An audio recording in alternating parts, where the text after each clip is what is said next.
Izindimbane zezisebenzi zihlanganyele enkundleni yezemidlalo yaseBethlehem ukuzobungaza usuku lwezisebenzi. Bekushunyayelwa ivangeli lobumbano phakathi kwezinyunyana zezisebenzi nasezinhlakeni zomfelandawonye ongunxantathu.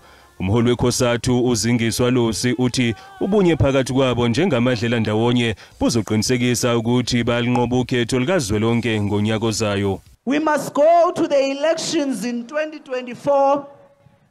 Our most difficult election since 1994, united and determined to defend the many gains workers have won since 1994.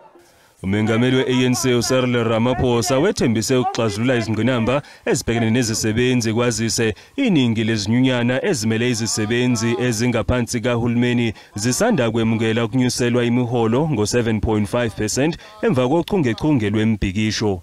Our commitment to collective bargaining is irrevocable, and whatever disputes that we have had or even will have in the future, they have to be addressed through negotiation, through talking together, through reaching agreement. Kusenjalo nonobhala jikelele we-SABC uSolima Bhayila ugcizelele ubumqoka bokuhlelwa kabusha komfelandawonye we-ANC, i-SABC kanye nekhosathu ukuze wonke amalungu awo ezobamba iqhaza limqoka uma kuthathwa izinqumo kuhulumeni. That is why, for instance, we have problem with electricity in this country.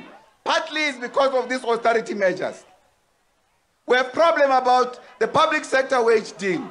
Partly because of the austerity measures. These questions and others must be on the table of the alliance, and the outcome from those meetings must be implemented by all ministers, irrespective of what kind of a minister it is that is responsible for this. Ulosi ke uphinde wabalula ukuthi kufanele liqhubeke uhlelo lwesibonelelo sikahulumeni sabangasebenzi.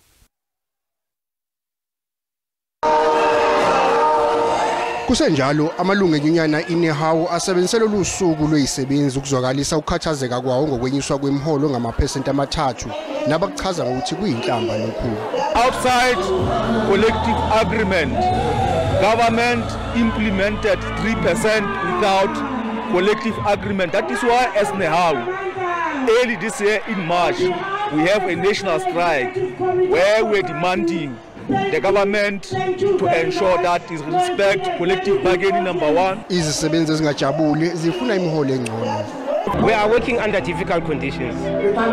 We still have employers that are actually not giving our people chances even to attend their meetings to address workers' issue. Kuye kwaba nomunyu ngesikhathi amalungu emndeni yezisebenzi ezashona ngo-2003 eyobeka izimbali njengophawu lokuhlonipha nokukhumbula laba ababhubha engozini yebhasi elaphoseka edanyini iSolplaki ngesikhathi liphikelele eralini yosuku lwezisebenzi. I lost my mom, and she was everything we had, but then now I don't know. I-Young Communist League ifuna ukuthi uhulumeni ahloniphe isigcawu esibhekele ukuxoxisana ngokwenyuswa kwemiholo yezisebenzi.